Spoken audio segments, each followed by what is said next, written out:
So we are honored to welcome Pavan Biddanda, a seasoned professional with over 30 years of experience in the field of healthcare, technology and strategic leadership. His career spans some of the most dynamic sectors of our time: health insurance, preventive care, banking and digital health, giving him a uniquely holistic perspective on the challenges and opportunities facing senior care in India today. His career journey. Pavan's personal journey reads as a masterclass in healthcare and technology leadership. He served as head of IT at HSBC Bahrain, overseeing IT service delivery across retail, corporate, treasury and offshore banking for 6 years. Returning to India, he brought his expertise to the health insurance sector as vice president at Swiss Re and then as CTO at TTK Healthcare PPG, where he led technology strategy for health insurance, product development, underwriting and actuarial platforms. Most recently as Vice President at Bridge Health Medical and Digital Solutions, a preventive healthcare company, he was responsible for business strategy, product development, technology roadmap, insurance alliances and sales, bridging the gap between clinical care and digital innovation.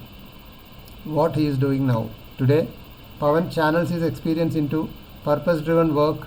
He is an advisor via Vikas, an NGO dedicated to engaging and empowering seniors through meaningful programs, co-founder Nanochondria Technology Solutions, building innovative technology ventures from Bangalore, agriculturist pursuing sustainable farming, a reflection of his belief in holistic, grounded living.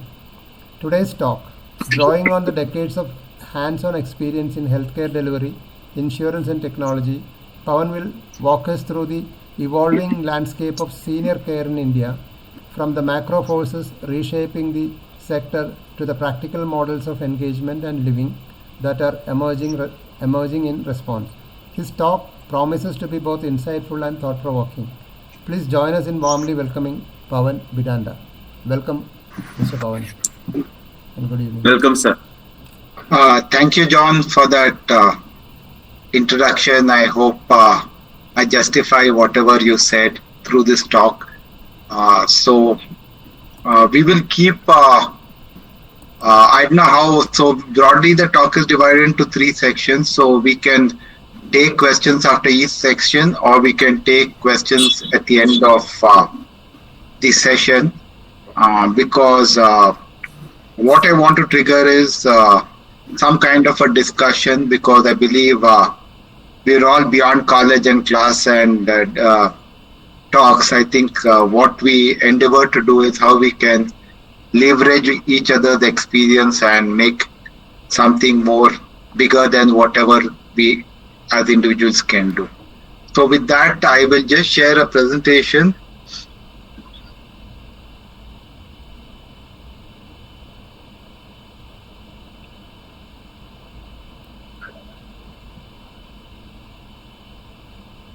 Can you see my screen? Yeah. Yes.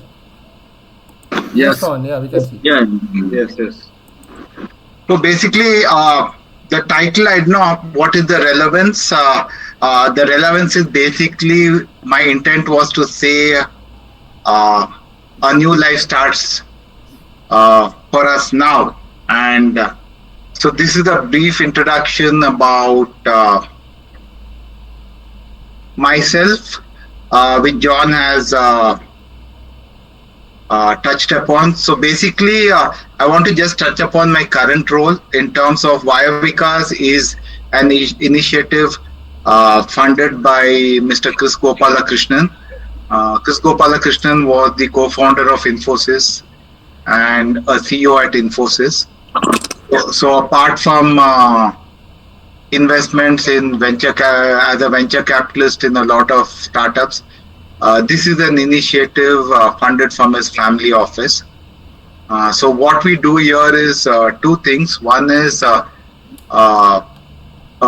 we do advocacy on behalf of seniors. So when I say advocacy for common understanding, we were part of the group which initiated talks with Government of India and recently the outcome of that was removing GST on health and life insurance.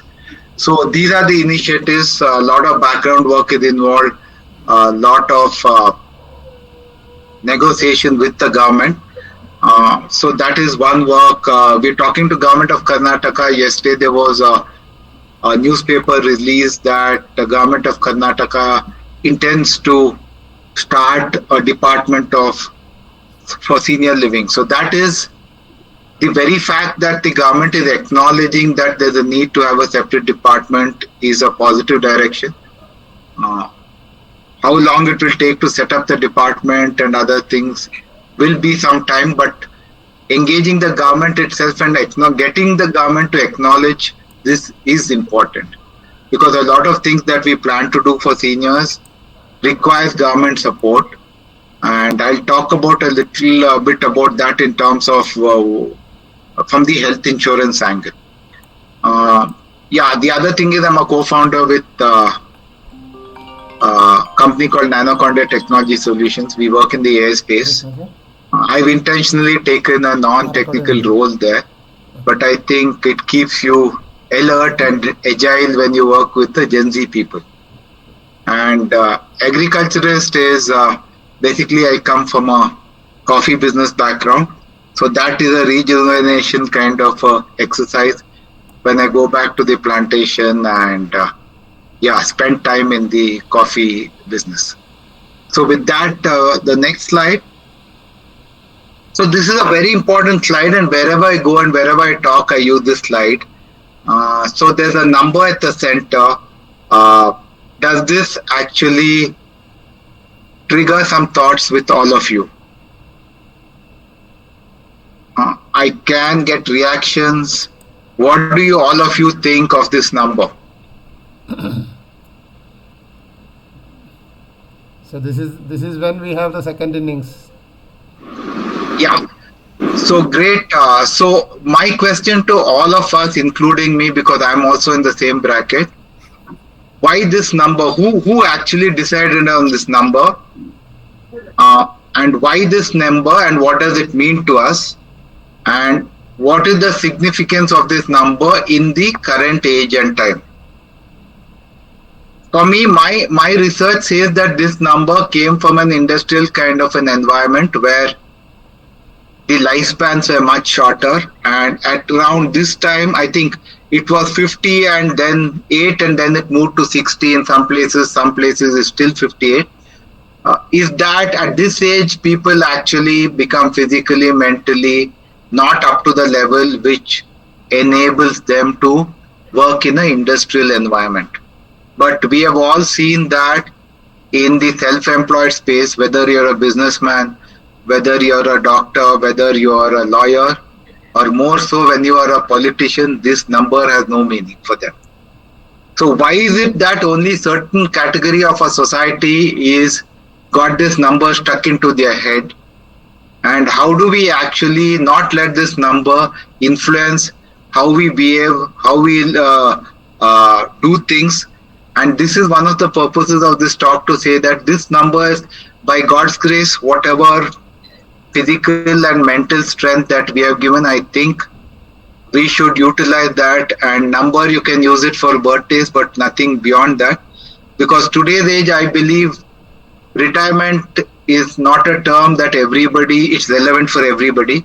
Even at 40, if you want to do something different, you can move on, provided you know that you are financially taken care, that all your commitments in terms of family, children is taken care, you can move on. So for me, moving a role is just moving on to something else you want to do, and let us not let this number influence, because I've seen a lot of people who have been in government service, the moment they retire, they start behaving differently, they start dressing differently, and a lot of different things happen, and they tend to behave that they are older than people around, and this has a lot of influence. It may give you a lot of respect and people may talk to you in a respectful way, but mentally I think that is not the start of the innings, the start or end of the second innings, starting of the end of second inning.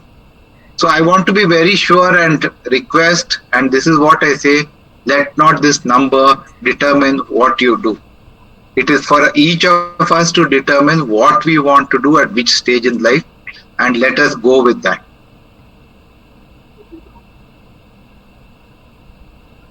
So some of the needs that we as, okay, I don't know, in terms of, in college we had seniors and juniors, so we used to rank the juniors and the seniors were given respect. Now, even the term seniors, I don't know what it means. If you look at it, does it mean anyone above 60 is considered a senior?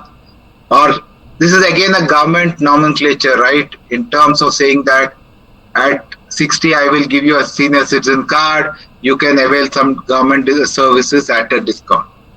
But as human beings, I think we all have different needs broadly, and us, people who have moved out of a regular corporate job or retired from the government, also have needs in terms of financial needs, physical needs, emotional needs, medical needs, and it may vary different. So for us, let's take a financial need.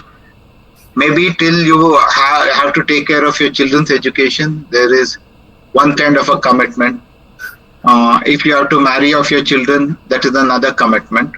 So once this is done, I think the financial commitments scale down significantly in terms of the investment on children, but the commitments may come about in terms of your medical needs, and this is what we will talk about in terms of how we can look at the medical needs. Physically also, there are different things that we may require as we get older. Emotional thing, I think that is a very important component that we work with. Friendship, companionship, and I think emotional health is very important. And of course, the medical bit of it. So broadly, the section that we will cover today, and this will just be on the surface. We can have more sessions on this. I will cover something with relation to preventive healthcare, the trends and what is the direction the market is going, the thought process, housing for seniors. Again, this is an important thing in nuclear families. Now we are actually super nuclear with even our children not reachable or not easily able to travel when we need any support, and how we actually occupy ourselves during the day. That is something that we work with in Vaya Vikas. This is a model initiative that I am driving, where at some point in time we want to have these engagement centers across the country. So any questions till now?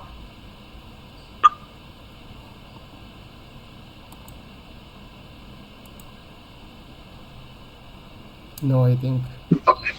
Yeah. I think good to go, I think. Yeah.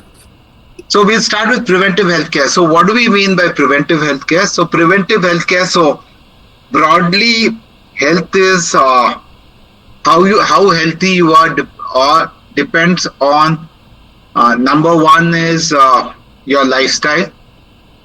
Number two is your emotional health, and number three is of course our genes.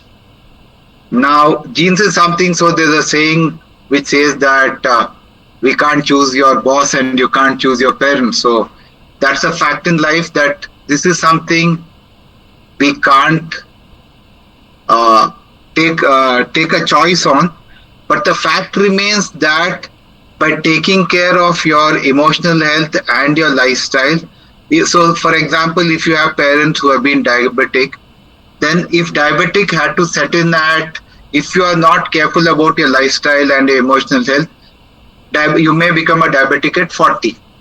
But if you focus on your lifestyle and you focus on your mental health, then probably that may onset after 10 years. So 10 years of better lifestyle you have been able to achieve because of the way you have lived and the way you have managed your mental health. The current scenario today is, I think all of us today, the affordability, a lot of people in our parents' generation could not afford healthcare. I think we are able to at least afford some level of healthcare, but we will talk about the increasing cost of healthcare today in the country. Increase in the aging population. So, as of, if you see the number, this is a research from a source. We are about 140 million in 2023. I don't know the latest, but as a proportion of the population, the number of people above 60 is increasing. While we are a young country, but the ratio of people above 60 and people below 60 is going up. And I think that is where we believe that we have to have an active voice in what happens or how the government deals with people above 60. And I request all of you, whether you've been in government, position of influence, please use those connects to help to talk about people, the facilities, what we want for people above 60. And for me personally, I think Mr. Ajit Doval, I don't know how many people know about you, him, he is the National Security Advisor, a very key function within our government setup. But he is kind of holding that post at 75 plus. So if he can do that at 75 plus, and we are all, I would understand, 60, 65, around maximum 65, we still have a good 10 years to go. So we should not relax and kind of become spectators to what is happening within our country, especially with regards to what is the direction and how the government is approaching with regards to policy for seniors. Life expectancy, yes, I think today we've seen, and all of you probably know that I think 85, if you have parents who are aged, I think 85 to 90 is the current, if they have lived a good life, good medical care is available. People are living around 85, 90 years today. So that means effectively from 60 to 90, it's about 25 years of life that you have. And how do you live that life and how does society treat you? How does the government treat you is very important. We can't just go into a shell and just hope for people to hold our hand and take us around. So yeah, again, in terms of advances in technology, this has become positive in terms of a lot of conditions which were earlier considered as end of life conditions. Now there is technology and advances in medical care that has led to these conditions being able to be treated. But there is always a question on whether and where we talk about quality of life. So being alive, being on a bed and having a doctor treat you and keeping you alive, is that what everybody wants? Or you'd rather feel that you'd rather go when you don't have to suffer? And this is a common question that's being asked today because a lot of people are being kept alive. But if you look at it, it's a very good feeling for the family, for people around, but whether that individual, what does that individual feel about living longer? So this is a question that is up for debate. Yeah, in terms of how long should you keep a person alive through technology. The other things that what we have seen in the preventive healthcare space is that a person living up to 70, 75, certain, when I say morbidities, the term means in the insurance world, so there is mortality and morbidity. So morbidity is a term used for conditions like diabetes, hypertension. So these are a general term for this is morbidity. So some of these conditions actually get triggered at a late stage in life. So a person may have a genetic history of cancer, may be completely okay till about 75. Suddenly you find that around 75 there are symptoms of a condition.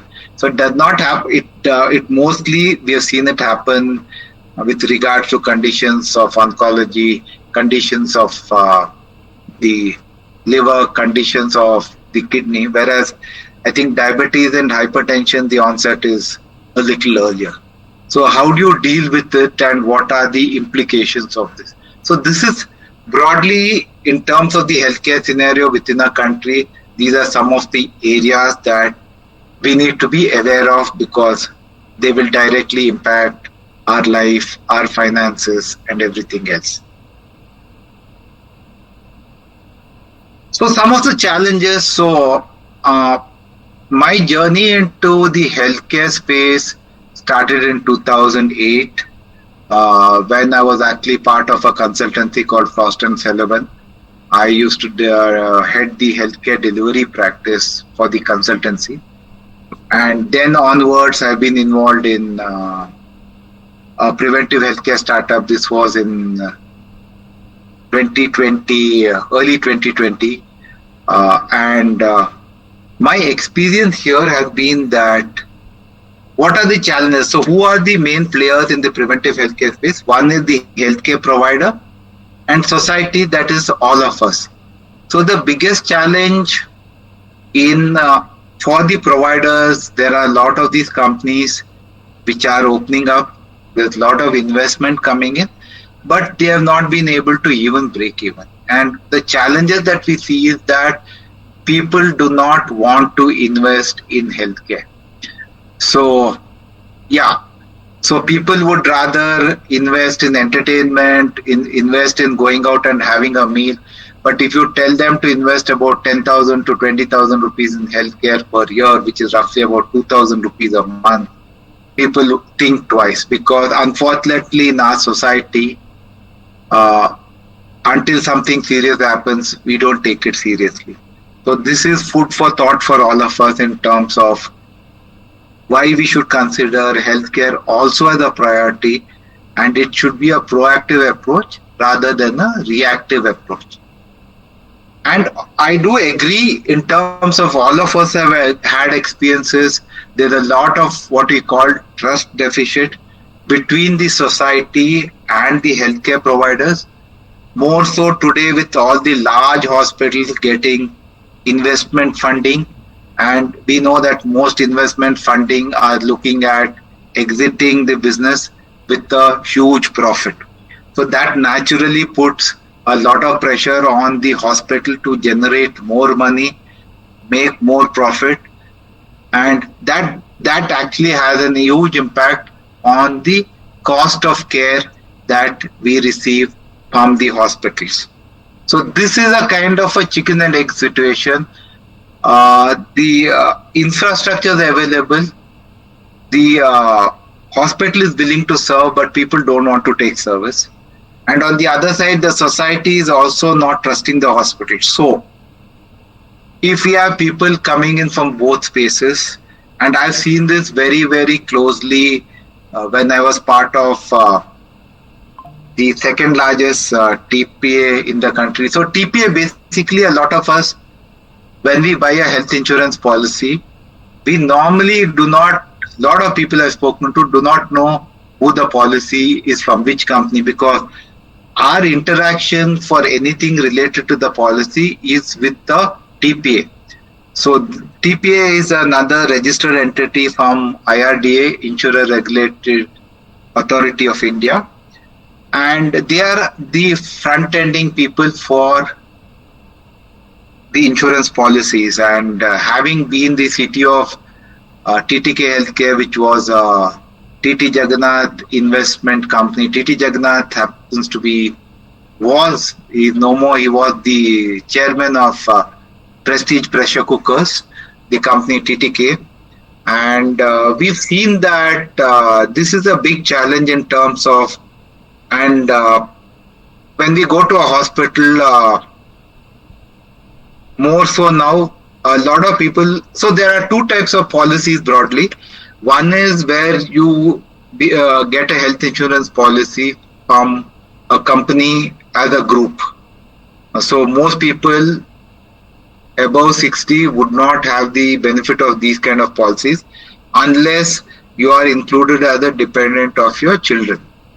And the other type of policies are policies which each of us individually buy, and these are called retail policies.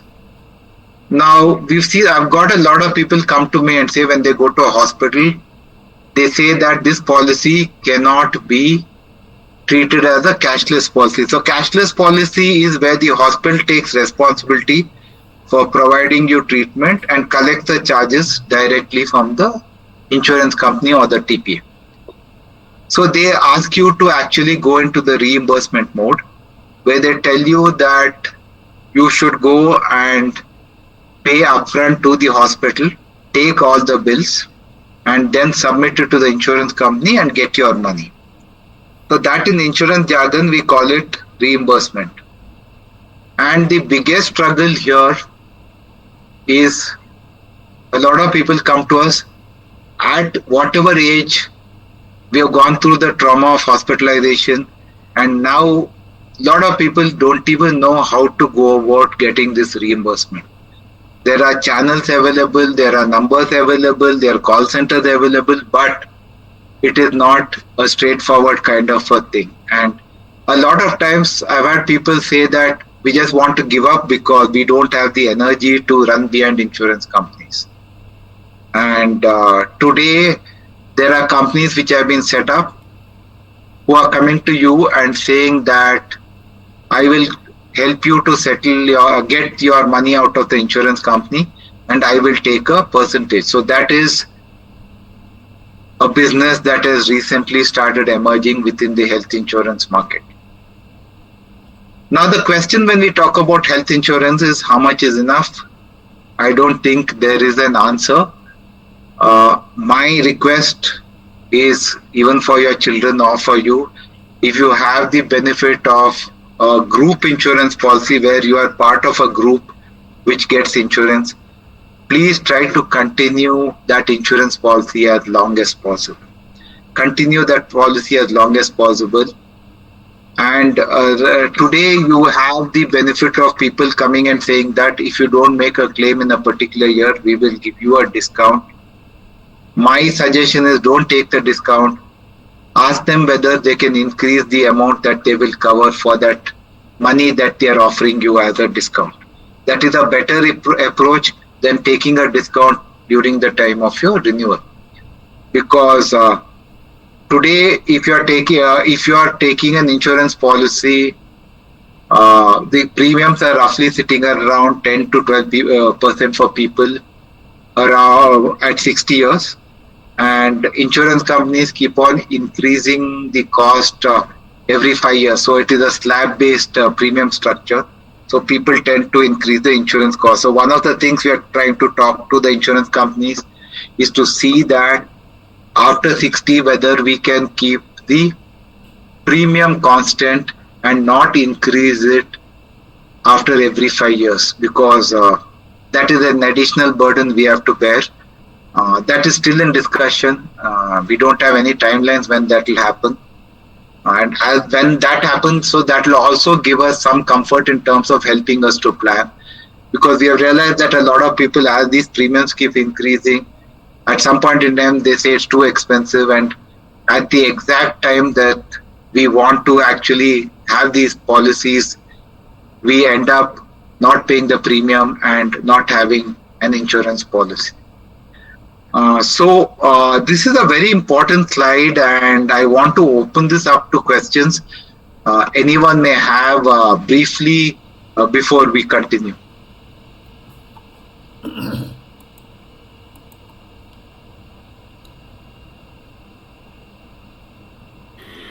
Whether these top-up policies are beneficial. Now many top-up policies are available.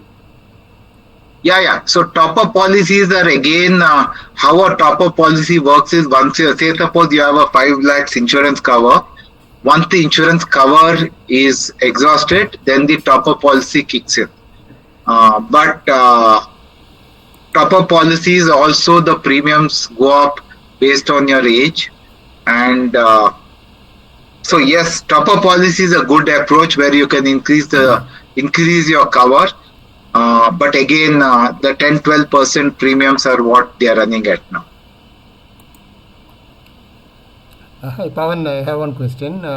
These days, mostly, at least one child or more than one child, they are abroad or some other countries, and the parents Correct. used to visit them, probably for Correct. 3 months to 6 months, and they are carrying a nominal insurance, probably medical insurance, but when they are struck with a for example, a stroke or a heart attack or something, Correct. diagnosed abroad. How do we handle Correct. that from the Indian perspective? How we can economically manage it? We cannot go on, with an infinite amount of insurance. Yeah. So, John, when you travel, I think if you look at the travel insurance, the premiums are very reasonable. So, if you cover up to 50 lakhs, I think within 5,000 for 1 month is what roughly the premiums are sitting at. But yes, a lot of people, what they do, the moment they get stabilized, they just move back to India because obviously, with the Indian policies and the cover that we have, we never know because how much it will cost, right? So I think a lot of people, I think, see, 1 lakh cover looks everything good, but John, I think we have to read between the lines. And what I've seen, some people say that is the moment you say you have diabetes or hypertension, then that issuance of that, even that overseas travel policy, there's a lot of question marks around that. And obviously, I think at 60 years, if you say you're hale and hearty, no health conditions, I think that's a very good situation to be in. But I don't think everybody can be in that situation. Pavan, these corporate insurance policies, when you stop working, can that be transferred to you as an individual policy, or is it? Yeah. So it yes, that is possible, but it is a arrangement between the insurance company and the insurance company and the corporate. So you'll have to check with your. It doesn't cost anything, but they'll have to have that clause included in the corporate policy. And when it gets transferred to your individual name, then the rates change. The rates will be the same rates that you would pay as an individual, but some of the waiting periods and other things can be carried forward. So it will not be completely new policy, but the rates will be the individual rates. But some of the benefits, like, of course, at our age, we don't need maternity, but if there's something like dental and things like that, you can push for that to be carried forward. Because dental is not a condition that is normally part of retail policies, and dental can be very expensive. Even a root canal can cost you about 20,000 rupees.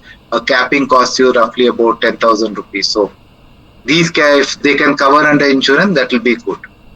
So it should be part of the clause should be there in the corporate policy. Right? Yes. Oh, Then when you move on, it will be seamlessly. It does not cost the corporate anything, but I think it is not a standard clause in the corporate policy with the insurance company. Okay, thank you. So we'll move forward. So typically the sources of payment in the health insurance space is out of pocket, where we dig into our savings and pay. Parents insurance, where a child can have cover from a policy of the parent, or the parent can have a cover of a child's policy. I think that is a very good thing that a lot of people, but now the insurance company have also gotten smart. They do not cover 100% of any hospitalization. Typically, they expect you, if you're a parent, and even though it's a policy under your child, 20% of the costs are expected to be covered from your side. So this is a development after COVID.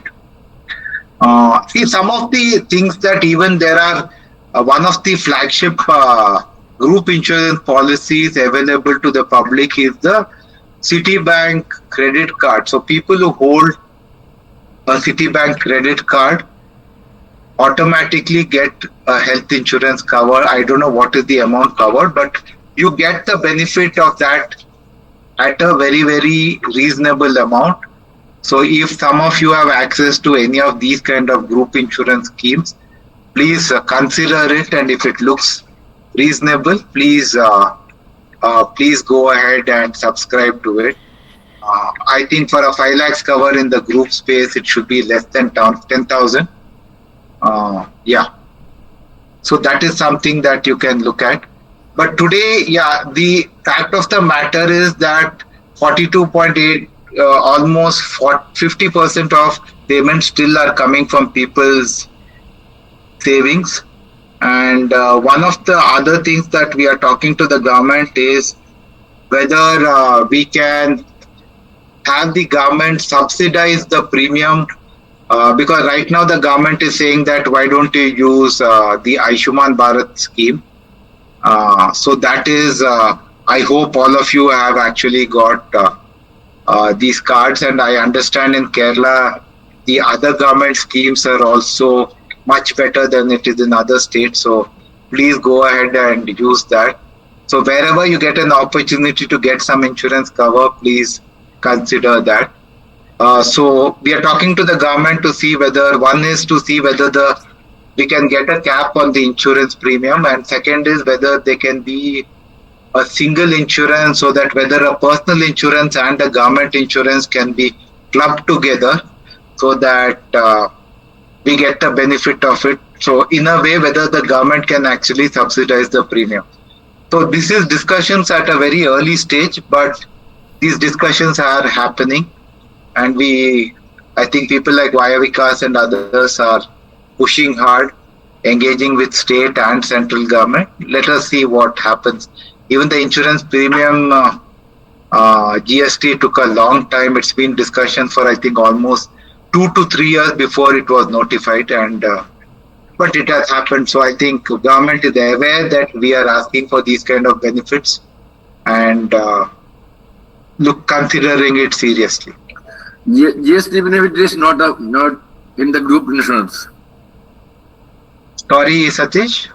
GST insurance benefit, GST reduction is not available for the group insurance. Is it right? I'm not sure. Yeah, I am not sure on that, but definitely on the retail side it is available. So 18% on a premium of about 10,000 means we got about almost 2,000 rupees of discount. So I think that is a good thing because whatever money is money saved. Yeah, that is getting for the normal insurance. What about the group? Because I am having a group scheme of the State Bank of India. They said that GST benefit is not applicable for the group insurance. Okay. But normal personal insurance it is there. Actually, it is, they got it. Correct.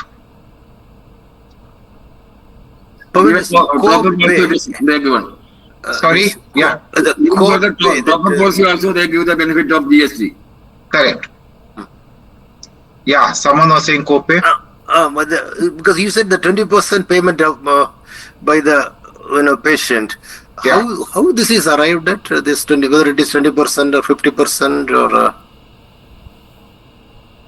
the co-pay principle? How is it? So basically, to get into insurance. So insurance works on group risk, right? So the pricing team actually works on whatever the history. So basically, the pricing is based on historic data. So based on whatever claims have been made in the past, and based on the general medical condition of the group, this is arrived at. But I don't know where the number came from, but I think a lot of the insurance companies are taking that number and using that I don't think there's any calculation behind it. So, and it's like more of a herd mentality. If someone is charging 20, they're also charging 20. So I don't think there's much analysis done to arrive at that 20%. So it varies from 15 to 20% depending on the insurance company. Okay, it is based on the historical data. Okay. Yes, based on historic data. And just to let you know, today the health insurance business per se, they are paying out almost 105 rupees for every 100 rupees of premium that they collect. And the administration cost is about 15%, so about 90%. So every 100 rupees they collect, 90% goes towards payment of claims. Now, there are a lot of reasons why it is sitting at 90% and why is it the right number, but that's a separate discussion. So, insurance business per se, if you look at a lot of standalone insurance companies, they are still not profitable. They're still not profitable, and the group policies which they offer to corporates are heavily subsidized. So in fact, sometimes the retail policy holders actually cross subsidize the group policy holders because there is a lot of pressure on top line and to retain a specific corporate, so the discounts are very high. Okay, okay.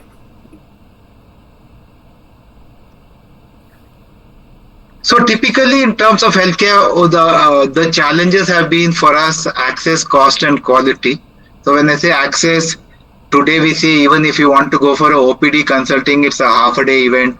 We have to arrange for transport and things like that. I did some work in the telemedicine space, but I think telemedicine is something the patients are willing to adopt, but I think there is a reluctance on the doctor side because what they believe is the time taken for telemedicine is very high. So typically, if you look at a normal OPD consult, is roughly about average 4 minutes. But I think a telemedicine consult is taking about 10 minutes. Therefore, they believe that is why I think a lot of hospitals discourage good doctors who are heavily into OPD, discourage outpatient consult. So that is a challenge, though the technology is very well developed, very robust, but I think the hospitals are not adopting telemedicine. And of course, the cost in terms of and the quality, because that's another challenge in terms of the preventive healthcare companies are focused on coming back to you, following up with you on your consults and things like that. But I think the other hospitals, once you leave the consultation and go, whether you drop dead or whether you're alive, they don't bother till you fix the next appointment and come.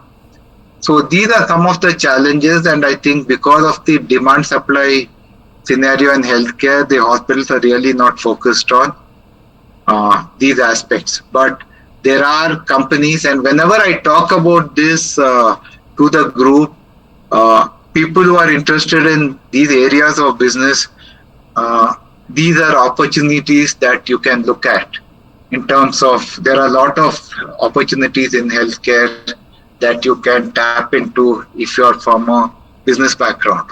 And I think as a group, you can actually create your own customer base within this group also. So the next thing that we will talk about is we moved from a joint family system to a nuclear family where the children normally studied, lived in India, they used to come back for holidays. But I think our generation, a lot of us have our children staying abroad. So if there is an emergency, I don't think it would be possible for them to come, maybe to visit you, but actually stay with you through your situation. It may be not possible.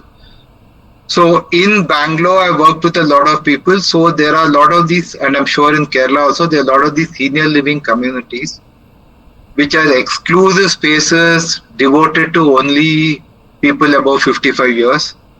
And broadly, they provide you with some basic amount of healthcare, and they provide you a cafeteria kind of a food arrangement, which for me reminds me of our engineering college hostel days. But I think having said that, I think we have seen a lot of people come back with deficiencies because our eating habits for some reason change once the children move out of the house. Or if one of the spouse becomes little ill, especially the lady of the house, then I think what we eat at home changes completely. And that we have to be aware of, because as we get older, the quantities can decrease, but the quality of food should not deteriorate. And we have seen a lot of people come in with vitamin B, vitamin D deficiencies. And when we go and open their fridge, it is a nice big fridge and it's completely empty. There's nothing in the fridge. So I think that is something that people need to be aware of. So this is the senior living community, but the downside of this emotionally for me is that everyone looks old, right? Everyone looks old, everyone looks grey, everyone is walking around. And I think for me personally, I wouldn't like to live in that community, because for lack of a better phrase, it looks like a queue for waiting for people to go. So I think emotionally, I think people have invested in this, but I think not too many projects are coming in this kind of a space. There were some of the builders who also invested in places wherein you had an apartment and you had a shared space with your children. But I think that project didn't work, where you could actually have your privacy at the same time have the benefit of people, your family living with you. Today, the mixed community setup is becoming popular, especially in the apartment space, where there is a single tower devoted for seniors. So when I say single tower, what it means is that what we have is a place which is roughly about 600 to 800 square feet. It is a one-bedroom space with a kitchenette and toilet. And what they provide you is again some kind of emergency medical support, and they provide you a cafeteria. I think that is a good space because you don't have to feel isolated, secluded, because the moment you come out of that block, then it is you find children around, you find families around, you go to the garden, it is like a normal space. And there are communities where the children have taken one apartment in one block and the parents are living. So that privacy, that freedom is both available. So I think that is becoming a popular mode of living. In terms of the cost, I think it is not very cheap, and it's roughly the same cost as per square feet as that you would pay for a normal apartment. But there is a lot of discussion around the recurring costs. So typically in an apartment, we pay for the security, we pay for whatever the pool maintenance, we pay for electricity and water. But here, depending on the kind of medical support that you want, the kind of food you want, the costs go up. And the question is, who will bear the cost? Right now, the builders are running these places, but I don't think they want to run it for too long unless they are able to kind of run it profitably. And so whatever costs that are required to run that place will have to be borne by us. And just to let you know, if you want a doctor in Bangalore to be posted for one shift, it's roughly a MBBS doctor themselves cost about 60 to 70,000 rupees. So 24 hours means 3 doctors, 3 nurses, and whatever kind of equipment that you want maintained. So all those costs will ultimately have to be borne by the owners. So that is work in progress. No definite formula has been arrived at, but I think that will happen and there'll be something happening. But I'm just keeping you people informed. This is the direction. The living spaces are getting reconfigured within for seniors. Any questions on this? Suppose we want to set up our own community, senior living community. Yes. What are the challenges we have to face? Yeah, top of my head, the biggest challenge is having a healthcare facility which can respond in an emergency. So you should have a healthcare facility within the golden hour. You should be able to move the resident to that healthcare facility. So that is one challenge that you'll have. So wherever you locate it, it has to go. The healthcare facility has to be in the vicinity. The second is in terms of the cost of staff. The cost that we will have to incur to manage that place in terms of the staff you will have to employ. And currently, I think the quality of people employed that are available for these, you can't employ a nurse because a trained nurse becomes very expensive. Roughly in Bangalore, it's about 40,000 rupees that you'll have to pay that person. And then any other healthcare worker, they are not properly trained. So I think for people who are interested in training, this is an opportunity to set up a training ecosystem for healthcare support workforce. So these are the challenges that I see or I have encountered in whatever I've been involved in. Okay, thank you. Any other questions? On the mixed communities, Yeah. are there any builder instead of giving exclusive the places for the senior living, Yeah. they also live along with the other people, Yeah. and they get some additional support through that medical system. Do we have any similar communities here? Or Yes, in Bangalore there are communities like this. Godrej has something. I think most of the builders are kind of coming. Columbia Pacific has this. So Columbia Pacific is basically the offshoot of Columbia Asia Hospitals. They moved out of hospital business and they've got into hospitality. So these are towers. So typically, if you look at these like I mentioned, these are 600 to 800 square feet apartment. So they will have that grab bars in the toilet. The door will be minimum 3 feet wide. So those these are basically cosmetic, but I think it helps, and they use that to sell these apartments. And they have a cafeteria. They provide you with housekeeping. So housekeeping is provided, cafeteria is provided. If you are not able to go to the cafeteria, food is served at home. But it will be again like hostel kind of food. So you'll have to, at 60 plus, you'll have to change your food preferences. And most of these places are vegetarian facilities.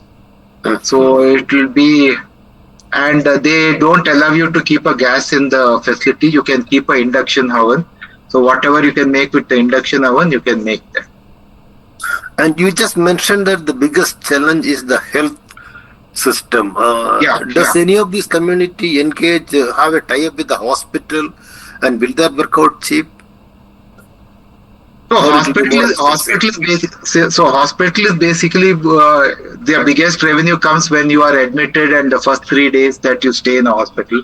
Then there were companies like, I think in Kerala somewhere, I don't know what, there's a company called, there's a group called Sukino, which is again Chris Gopalakrishna investment business, where they take care. So those are people who take care of end of life people and post-operative people. But again, they are expensive. They roughly charge you about, they are expensive. But I don't think hospitals want you out and get the next patient in, because after 3 days, you are just paying room rent. There's nothing more they can do. Okay. But I think where I come from in Coog, a lot of hospitals are moving into post end of life kind of a care, where they give you nursing and other support, because obviously there is no surgical intervention at that stage, and they give you monthly packages or weekly packages. Oh, okay. Now my question was like, they can have a small dispensary within the premises and give the emergency support. St. Medical College is doing in Bangalore. It is recently inaugurated. I have not seen it, but I don't know. So that is the only hospital where this kind of initiative has been started. It's more of a geriatric center with something, but I think it's in the right direction. Okay. Yeah, Mr. Pavan, good evening. Can I share my personal experience? My name is Satish Rao. Yeah. I'm a TKM product. I live in Bangalore. Okay. I have a real life experience because I have purchased a couple of apartments in what project you mentioned, Embassy, Columbia Pacific. The project is called Seri Namara, near the airport. Right. So I have not yet moved in, but my experience with Embassy Columbia Pacific has been very good, to say the least. Yeah. Like you mentioned, all the bathrooms, everything is designed with senior citizens in mind. Absolutely. Correct. The quality of the restaurant is not, it's going to be far better than a hostel mess. Right. I don't know about vegetarian, non-vegetarian, that I'm not sure, because I've not yet moved in. They have not yet opened it up to the residents as yet, so it will start in a few weeks. Yeah. So the buying experience has been good. The promises made have been honored 100%. Right. They are giving the apartment 6 to 8 months ahead of the promised time of December. Right. The apartments are finished, so I really went and inspected. What has been promised on drawing has been delivered. So that's very unusual to say this, because normally you don't see many people who can say my builder lived up to my expectations. Correct. Fortunately, this has been a pleasant surprise. And the catch-22, there is no doctor on site, but there is an ambulance 24 hours. There will be a nurse 24 hours on shift. There will be a nurse. I am not paying for that. The building management is paying for that. Now comes the biggest catch. They are providing housekeeping also, like you said. Right. Now, the maintenance amount is something very, very high, which most people don't know when they are buying. For a 3 BHK Jodi apartment, I am paying 43,000 per month for maintenance, which is unheard of. Right. But the flip side is, it is worth it, because now where are we keeping the money for? It's for yourself, not for your children. Right. So better spend it. So I'm looking forward to this experience. I am moving from a very densely populated area, Indranagar, to a relatively lonely area. Sure. So I just wanted to share that, because this is I think only thing is, you need to understand what is the long-term commitment of the builder, because who will run your block or your facility, because that becomes very important. As you get older, you don't want to be running behind people, and so that arrangement has to be in place. And I think now, for example, people like Prestige and others, the maintenance itself has been separated as a separate business, and they're running it. So a lot of their facilities, they continue to also manage the maintenance. So we have to see whether that will happen. You're spot on, Mr. Pavan. You're spot on. The contract is for two. One is for the apartment. Then there is a lifetime contract, separate contract with the builder. They will continue to administer the maintenance of the building. The maintenance amount will be going to them.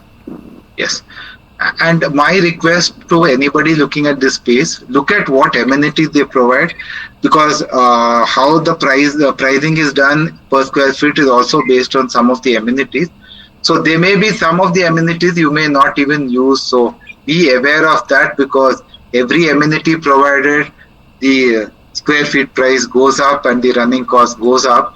I've seen Columbia Pacific, it looks like a 7-star facility. So it all depends on the budgets that you have, because it's a long-term commitment. And as you get older, you may not, more than the walking track and the gym, you may not use all the other facilities. Very well said, Mr. Pavan, because my first question many people ask me is, hey, swimming pool idya na Palli? Do you have swimming pool there? I said, no. Yeah. Oh, how come there's no swimming pool? You paid a few crores. I said, how many of us after 65, 70 are going to use the pool? Correct. Not many. So they have not wasted money on such redundant facilities. Thank you for your time. Thank you. So I have one more question. Yes. Is it a good idea to start community living our own, like at this age? Like a group of people join together and to start? Sir, I think, like I said, age should not be a consideration. By God's grace, if you are fit emotionally, I think we should invest in that. And I think this is a model I will talk about. It is how do we create a self-sustaining ecosystem in this group, where we pool in our experience, expertise, and start it. I think this is a model, but the factors that I just mentioned, we'll have to consider that, the medical, how do you run it, where do you get your manpower from, because it's going to be a little manpower intensive. So if that is all arranged and thought through, I think it's a good business model. It will work, and I think there's a lot of demand will only increase. No, this is not for a profit making. This is our own batchmate to join together and set up a senior living community. Yeah, so it depends on what model, what is the scale you want to set up, because then. So the one more popular model we have seen is that where family members actually invest in the same apartment complex or the same block, and they are there for each other even though the children are not there. So that is another formula that people are adopting. If you can get like-minded people to come together and invest in one place. Yeah. Okay, thank you. So the next thing is the engagement that we've seen is typically there are various formats. I am trying to push forward a physical mode of engagement. Digital, there are a lot of platforms engaged. So the thought process in a lot of cities or even maybe in rural areas, a lot of people actually step out around 10 o'clock to join up with friends. And typically we find them sitting in some chai shop or sitting in some bus stop. And even myself, even though I work from home, when I'm alone and sitting at home, I like to step out for a cup of tea. So the idea here is that whether we can take that to the next level where we have activities related to health and wellness, engagement and fun and learning. Learning typically in terms of, especially on the digital side, how do we keep ourselves abreast with what is happening so that our day-to-day life is not impacted. Now, tomorrow if WhatsApp goes and something else comes, then we should not be handicapped, we don't know how to use it, or we should not be handicapped that someone will take advantage of us. So we conduct cybersecurity related program. Engagement and fun is again, how do we as a group spend time together, learn something. Say suppose you had a childhood dream to learn something. For example, I always wanted to learn to play the drums, but I never got a chance. So if somebody is there to teach and teach who are capable of teaching, because obviously our way of learning and the speed of learning will be not as fast and quick as a youngster. So we have these kind of models. Now there are a lot of people who are seniors want to have a heart-to-heart discussion, and sometimes it's a fact of life. They're not even comfortable talking to their own children. So how we can arrange for professional help, and these are things that keep haunting you, right? You have something you want to talk to somebody, but you don't trust somebody. So can we get a professional? There are thoughts around how a will is written. Now there's another thought around saying that is it better to make a will or set up a trust? So we arrange, there's no money involved, but there are people we validate, we shortlist, and then we connect, and then it's up to you to take the discussion forward. In terms of health and wellness, again, in terms of basically conducting camps and also creating awareness sessions on what you should do, when you should consult a doctor, because sometimes what happens is children are willing to help, but we don't want to trouble children. And as a result, we delay going to a doctor, and at the end, it becomes a problem for us, it becomes a problem for our children. So if you are periodically, have access to healthcare people, then through this community engagement, then things can be addressed. So this is something that we as a business, which I am driving as an advisor in this company, is to set up these models where men and women can come, meet up, make friends. If you are smart enough, you can also start a business with somebody you meet there, right? So this is something that is my current commitment, and the idea is to set up a couple of these. And the idea currently there's an investment from Chris's family office, but we want to make this a self-sustaining model. And if someone wants to actually run it as a business, we can support them in actually creating a business out of these engagement centers. So that is something, I'm not marketing what I'm doing, but I'm saying that these are thought processes, because physical is a little difficult to run, because when you run it digitally, I think it is easier, you just set up some technology and run it. But physical is difficult to run, but my belief is that people would be happy if you have a mix of physical and digital, or physical, but only digital. I think after some time it really doesn't serve the purpose of you actually interacting and meeting with people. So any questions around this? Because all this for me is how all of us can use these. Each of this is an opportunity.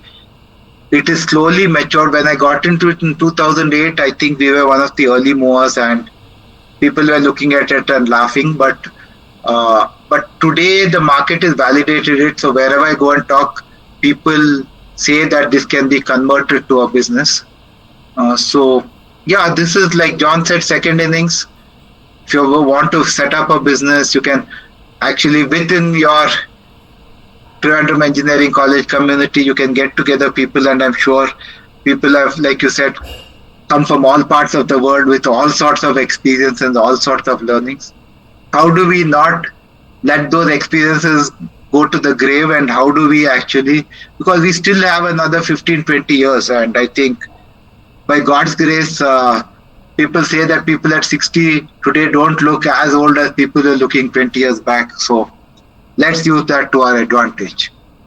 So what my last slide here is saying that let us see whether we can create a demand within this community, whether we can supply services within the community and make it a self-sustaining model, whether you want to make it for profit, whether you want to make it as a break-even business, that's a call that you will have to take. But opportunities are there in each of the three spaces that I mentioned.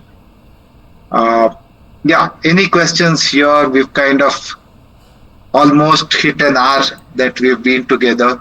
Any more questions?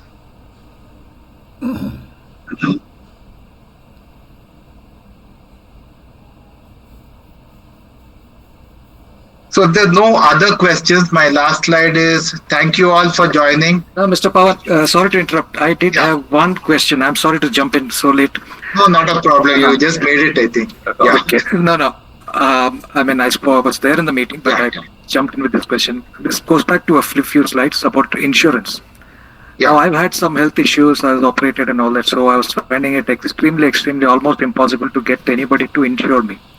Finally, I did find somebody who's insuring me, but with a couple of caveats to no covering of cardio, no covering of cancer, blah, blah, blah. Yeah. But at least somebody was willing to take me on, and this happened just last week. Correct. Do you agree with the principle or the policy or the idea that some policy is better than no policy? Absolutely. So there is another thought process which says that can I take this premium and put it into a recurring deposit? So some people are trying that model also, but if you probably do it at 40, it makes sense. But at 60, yes, any policy is good, but the premiums will be roughly 10 to 12%. So if they're covering about 1 lakh of cover, it may be, if I'm not mistaken, around 10 to 11,000 rupees would be the premium. May I offer my personal factual information? Yeah. So this is given by Policy Bazaar, the insurance provider is the old Religare, which is now called Care Insurance. Yeah. CARE, Care. Correct. Believe it or not, I'm getting a 10 lakh coverage. Yeah. The premium is only 3,000 a month. Yeah. So we can take it offline, sir. It looks like a great deal. Like to see you can. Yeah, I would love to share that with you. See what they cover, because it. You can close and sign up at that cost. So already done. Closed. So look at it and understand, the exclusions and what they don't cover, and also look at the track record of the company, and especially when Religare is a standalone health insurance company, also to understand their financials. But I think it's a great deal. But is it for you and your spouse, or it's only you? Only me. Only you. Yeah. So I think the fine print, they read very fast on TV. Spend some time and read and understand what the fine print is. Do you mind if I call you afterwards? I'd like to share. I'd like to share this with you. That's all. So what you can do is, my number's on this last slide. You can share it on WhatsApp. Sure. I will go through it maybe a day or two, and I'll come back to you. Yeah. The purpose is not to take your brains, but to just share that I think such things are available. Yeah, these are available, but we'll also have to understand what we get for it. What is the catch? We should be optimistic and say there's no catch, but we know what we're getting. We're getting. So the biggest challenge here is that people don't understand policies. A lot of people, unfortunately, and See, the intent, having been in the insurance space, I don't think there is a intent in today, because the ombudsman is very, very, very strict today. If there's a complaint that goes, and most of the judgments or the direction has always been against the insurance company. So the insurance company is very, very careful when they reject a claim or do not pay you the full amount. But what I've observed is a lot of times even the person taking the policy does not understand for that amount what I'll get and what I'll not get. And the general assumption is you take a policy, you keep it in your cupboard, and only when you go to the hospital, that's the time you remove it from the cupboard. So please be aware, and yeah, it's important to understand. And I think that makes your case stronger also, and you know what you've signed up for. Absolutely. Thank you. Yeah, so thanks everybody. So this is my 2 bits on senior living and some of the areas close to my heart of where I've been involved. Happy to have these sessions and get a little deeper into each of these areas. And this is my contact details. You can reach out to me. John is, I see him every day, and whether if you people are interested in any business initiatives, happy to kind of dialogue with you and contribute from whatever I can. Thank you. Thank you, Pavan. Thank you. Thank you so much. Thank you. So Thank now- you all. Have a good evening. 1 second, Pavan. Yeah. Now I invite our colleague Shaji Matthew to just say a few words of thanks. Yeah. Shaji. Thank you, sir. Sir, I am joining from Mysore, so not far off from. I have retired from BEML, and Okay. I am now currently living in Mysore. Where in Mysore, Shaji? Mysore in Bogadi, sir. Okay. So that has Bogadi. become a popular retirement spot. Brigade has a nice development there. Yeah. Bogadi Road. That has become now the most emerging development area. Real estate, yeah. Real estate area. That's what I think. So, anyway, sir, it was nice. Sir, you know what is your age? Because you are also, I think. So I'm 62 now. Yeah, that is the same age. I think we are all 85 Yeah. batch, So we Right. are retired 3 years back, almost Right. everybody. So Yeah. we are okay. So how you are managing? You are still not think about all this one? So currently, like I said, I'm an advisor with this NGO. So I spend 2 days with them. Then I have taken a non-technical role in the software company. And I Yeah. think I have this coffee business in Coorg. So rest of the time I spend there, yeah.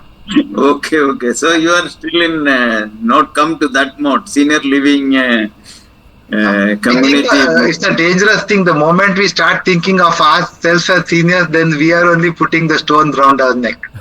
I No, think sir, we should. the Yeah. issue is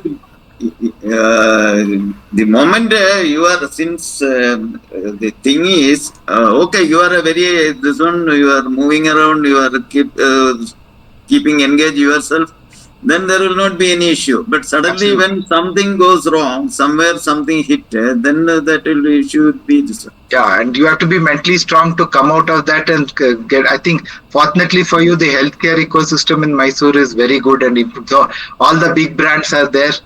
Only that you have to have the right insurance and whatever. But I think, yeah. Yeah, we have that company is providing us post-retirement insurance Yeah. also for me and my Correct. spouse. Yeah. So, for that case, sir, we can have some additional top-up insurance also.